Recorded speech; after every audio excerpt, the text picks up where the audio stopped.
Me parece que a partir del 2011, de hecho llegamos al 2011 con una gran expectativa que era la ley de medios, y mucha de la suerte de la ley de medios dependía de la suerte electoral del Cristina, eso se entendía en la época por lo menos, pero después del 2011 la ley de medios, digamos, podríamos decir que prácticamente fracasa, por lo menos desde el punto de vista de las grandes mayorías en términos electorales, digo.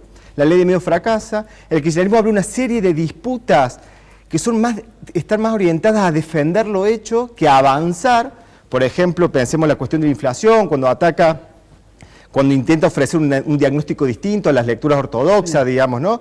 Cuando disputa con el dólar, por el cepo del dólar, por la falta del dólar, son medidas más bien como a la defensiva, y las que abre para avanzar, fracasa. Me parece que el ejemplo más claro es la democratización de la justicia, ¿sí? Fracasa y recula rápidamente de esa decisión. Me parece que por ahí pasa la clave. Me parece que el kirchnerismo, sobre todo en los últimos años, se ha visto como un gobierno enredado en discusiones y en peleas que no llegaban a la mayoría del electorado, como pasó hasta el 2011 por lo menos. Me parece que eso explica en gran medida, y el corolario de eso, me parece que la candidatura de Scioli.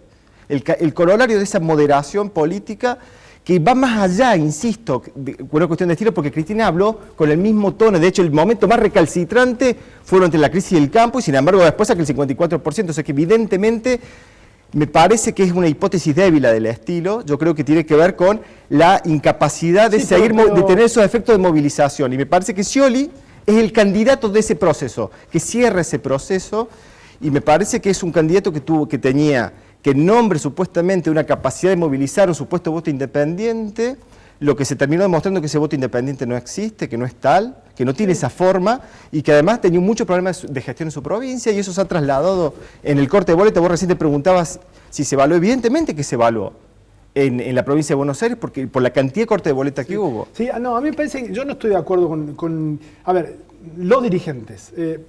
Fíjate, la mayor cantidad de mensajes vienen unívocamente en la misma dirección, que tiene que ver con una cuestión de estilo. Yo no digo que, digamos, que haya que Pero estar eso no le da verdad a eso. ¿Por qué? Que sea mayoritario, que circule. La gente que acaba de votar, ¿a cargo de quién? Diciendo... ¿Filtrado por quién, Cristian? ¿A cargo de quién circula en eso? Ese discurso de... A ver, Andrés, pero a ver, no vimos ayer, por ejemplo... Entonces explíqueme el 54% de esa hipótesis. No, pero digamos, pasaron 2 años. Del 2009 al 2011 pasaron 2 años. ¿Y hubo moderación ahí? Pública. No, pero yo no hablo de la moderación. No me refiero a la moderación solamente, o al no confrontar, porque evidentemente, por ejemplo, la disputa con los fondos buitres le resultó positiva al gobierno nacional. Aún siendo bastante abstracta para las grandes mayorías, digamos. Pero le resultó positiva, digamos, logró traducir eso. No me refiero a no tener conflicto, a no confrontar políticamente, sino a otras cuestiones que evidentemente no tienen solamente que ver con los grandes conflictos y con sectorizar el enemigo político en todo caso, sino con una cuestión que trasciende solamente esos conflictos específicos de los que estás hablando, ¿sí? Digo, ayer charlaba con Juez, charlaba con Pinedo, charlaba con distintos dirigentes y hacían referencia a eso. Y cuando veíamos, digamos, entrevistas a pie de calle, yo he visto otras elecciones donde decían, queremos trabajo, queremos que nos devuelvan la plata, no podemos comer. Y no decían eso ayer, decían otras cosas, digamos. Yo no escuché a nadie decir, queremos tener trabajo, queremos poder comer, queremos poder llegar a fin de mes. Yo no escuché a nadie, no sé ustedes. No, sí, claramente acá los dirigentes que pasaron de Cambiemos decían eso, hablaban de referencia de los indicadores de pobreza, más allá de que se pongan de acuerdo en la medición, las de Macri o la de Cristina, digamos, había, me parece, una demanda de cuestiones reales y concretas. Coincido con vos que puede haber algunas cosas de forma, pero había demandas concretas. No solamente había la intención de modificar un estilo más allá del discurso lavado de Macri, que no quiso profundizar en ningún momento en ninguna cuestión.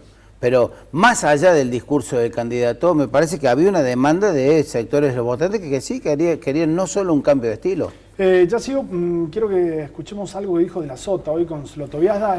Juli, contanos qué dicen los Twitter y escuchemos lo de la Sota, por favor. Vamos a repasar brevemente algunos tweets. Verónica Hey nos dice: las políticas acertadas de Cristina Fernández de Kirchner y su gobierno se diluyeron con la soberbia y corrupción de su gobierno. Nahuel Fernández nos dice: ¿cómo va a hablar del procesamiento de Vudú cuando Macri tiene 213 causas más que Vudú? Daniel Juez nos dice: uno de los pilares del cambio será el diálogo y el consenso y la transparencia de los actos de gobierno. Juliana Arias nos dice: unificar es el nuevo nombre de la devaluación. Agárrate, Catalina. Karina Tomatis también nos deja su opinión, nos dice llegar a la pobreza cero con devaluación, apertura de la economía, eliminación de las retenciones, eliminación de subsidios, diálogo, consenso, transparencia, así se le llama ahora el neoliberalismo y la restauración conservadora. Y por último, José Ravalli nos dice, la luna de miel dura poco, las medidas que vayan a tomar Macri deben anunciarlas lo antes posible y no puede equivocarse. Eso decían nuestros invitados y ahora vamos a escuchar, como dijiste Cristian, lo que decía esta mañana el gobernador José Manuel de la Sota en diálogo con Radio del Plata, donde habló particularmente del peronismo. Escuchen, porque dijo que el peronismo no puede ir desde las ideas de Menem a las ideas del kirchnerismo. Vamos a ver.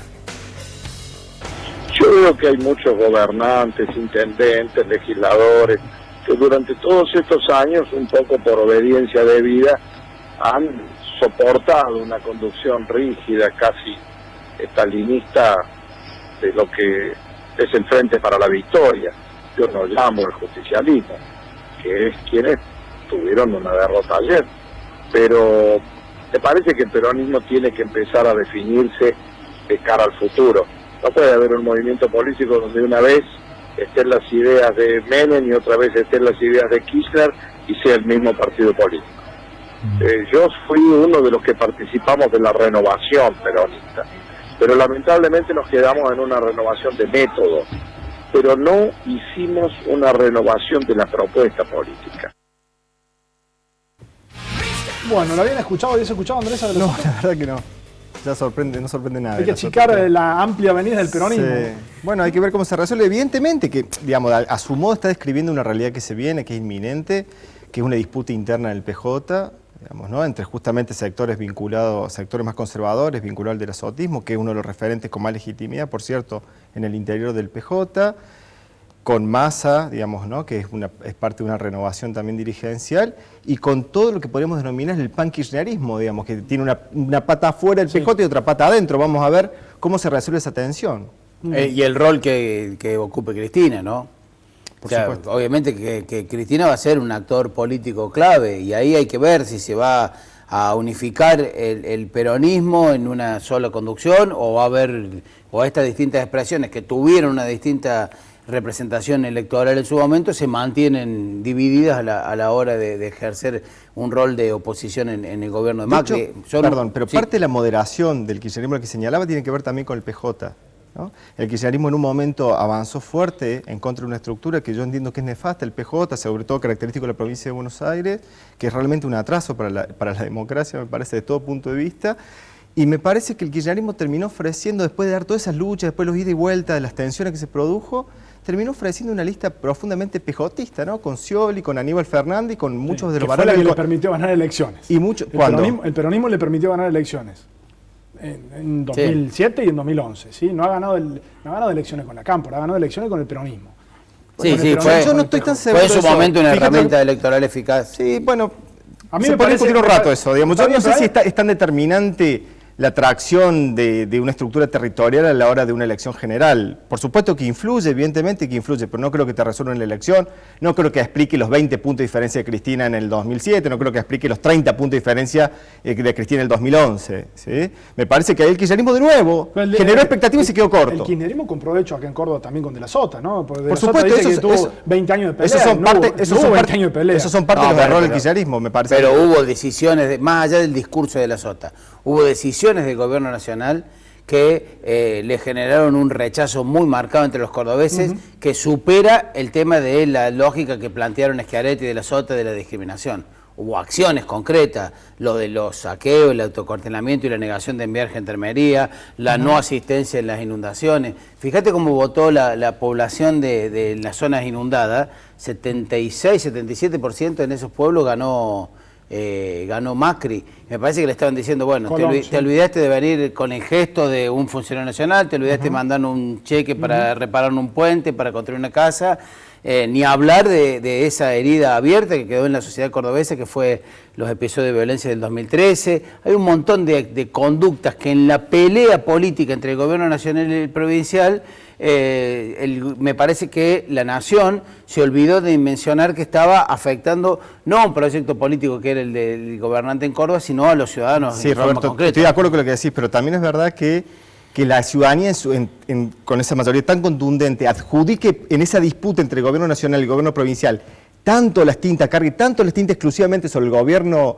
nacional, eso también obedece a una gran influencia de los medios de comunicación en Córdoba que han sido muy cómplices del delazotismo en los últimos pero años. me parece que Sin lugar a no se dudas. puede explicar solamente desde No, el discurso de los medios no digo el que se hecho de explique. que no... Digo que evidentemente porque no podemos fue tenerlo en no cuenta. fue una decisión de los medios que no enviaran los gendarmes, no fue una decisión Nombraste de los saqueos, Roberto. A ver, sigamos los diarios de la época con los saqueos, con la sublevación policial en Córdoba. Fue escandaloso el lugar de los medios de comunicación. Está bien, Yo lo he visto a yo lo escuché a Mario Pereira intentando explicar que hacía falta cocaína para adiestrar Pero perros.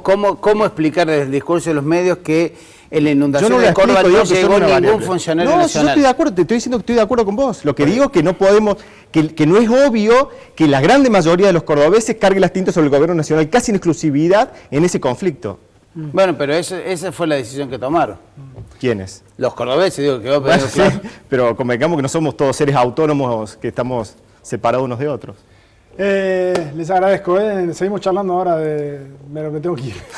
Gracias a los dos por la visita. Gracias. Nos vamos, volvemos el lunes que viene con más Zona Política. Muchísimas gracias por la compañía como siempre. Chao.